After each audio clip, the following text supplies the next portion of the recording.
Hey guys, I'm Kelly Moreau, a student at LMC and currently taking the online drama 15 class. The play I chose to do my report on was Fences. Fences is a story about a group of African Americans living in about seemed like the mid 1900s when segregation was taking place. One character in the play stood out of all the rest, and that was Troy, who was pretty much the main character in the play. Troy was a lively yet very angered African American man. Throughout the play, Troy has a few personalities.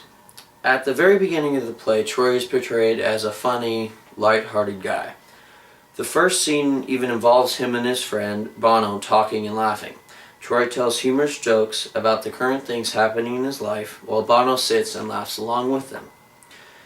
This moment at the beginning of the play shows a side of Troy that kind of contradicts his character towards the middle of the play when the play actually begins to develop.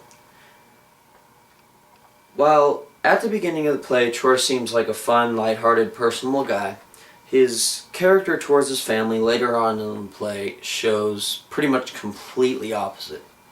As the play progresses, we see Troy as he truly is towards his family and friends. The first time we truly see Troy's harsh character is when we are first introduced to his son Corey. Corey is a prospective high school football player who is receiving scholarships from a few different big-time colleges.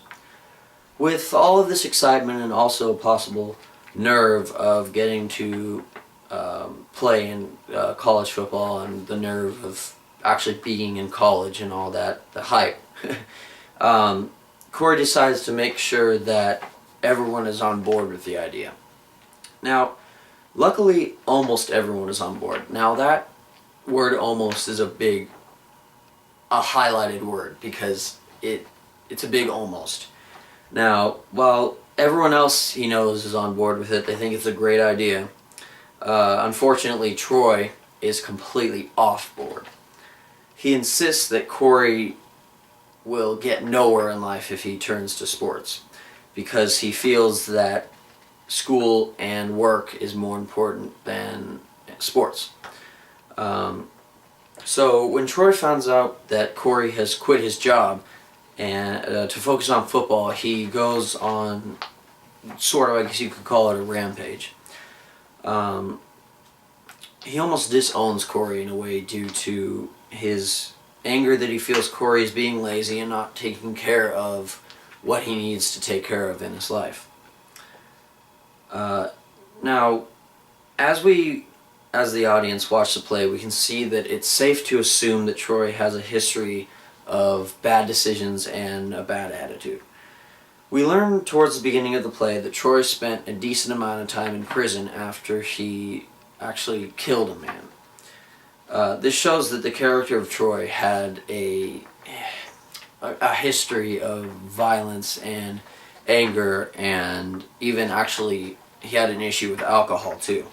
Troy would even physically fight with his kids at times when he was either angry or under the influence of alcohol. Troy had a history of alcohol issues which only made his harsh character seem even worse. Now, Troy was overall pretty angry about the way his life had been going on, at least it seemed that way. Going back to his issue with Corey playing sports, Troy seemed to truly not want Corey to go on to play football because of Troy's experience with sports. Troy played baseball when he was younger and was probably pretty good at it. He is frequently holding a baseball bat in the play, and the play even starts out with him holding a bat when he was talking with Bono, like I mentioned earlier. Now, it seems as though Troy either doesn't want his son to go farther in college, or farther than him, or he doesn't want Corey to be disappointed if he doesn't make it in the college football business. There is also a possibility that race has something to do with why he is so against Corey going to college to play football. Towards the middle of the play, more towards the time where Corey reveals his secret to Troy, Troy begins to speak more on his past history with sports and how only the whites got in the game and the colors were those of colored skin were lived out most of their career as benchwarmers unless they were absolutely astounding athletes. This seems like a way that Troy can actually manipulate and scare Corey into not wanting to even try and go into the college business. Another part about Troy's life that could aid in forming the harsh character that he is his job. In the play, Troy talks about his dream of becoming a truck driver. He currently works as a stalker. And by stalker, I mean like he stocks materials and supplies into trucks, and he loads the trucks and makes sure everything is shipped properly, but has never gotten the opportunity to actually transport the supplies, actually be a truck driver. I feel that Troy may also consider this based on a matter of race. I feel like since he feels he was taken advantage of in sports because of his color, he could easily be taken advantage of because of his color in his own job. I think this was a very typical situation in the 1950s due to segregation and racism. I also think that it wasn't just an assumption that the blacks were being cheated out of certain things, but it was actually taking place. However, I feel like Troy may be taking this a little too far because it seems like anything he does wrong, he always feels like there's a need for him to blame it on someone else or something else, whatever it may be. Now, we move on to the later half of the play where Troy's actions begin to have major consequences. We find out in the play that Troy has cheated on his wife, Rose, and has gotten his, I guess you could call it his girlfriend, pregnant. When Rose finds out about this, she immediately separates from Troy, divorces him. She wants absolutely nothing to do with him anymore, which makes Troy's life situation even harder for him because of the decisions he has made. However, when his girlfriend dies, Troy is forced to look to Rose for support in helping him take care of his child. After a little while of the two arguing, they finally come to a solution and Rose accepts the task but makes sure that Troy knows that they are still and will never get back together.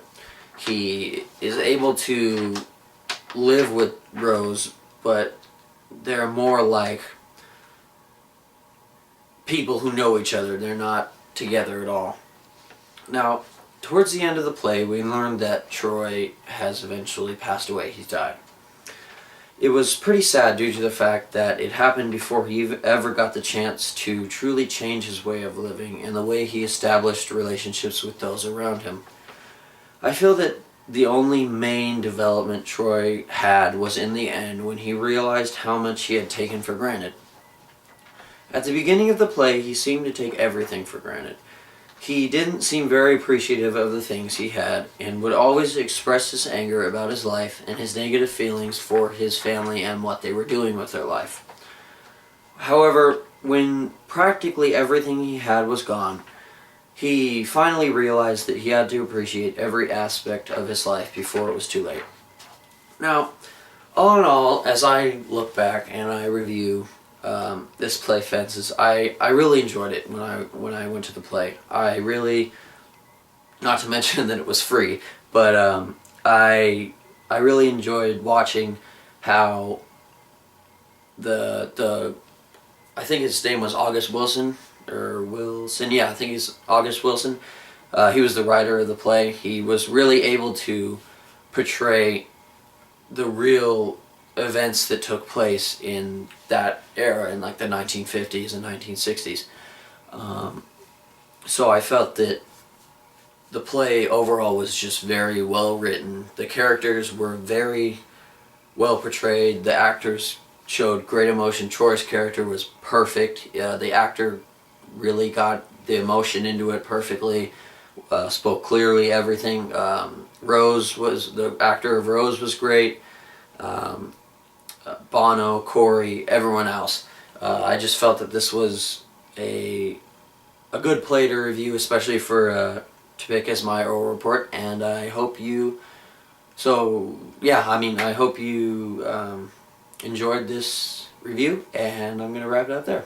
Thank you.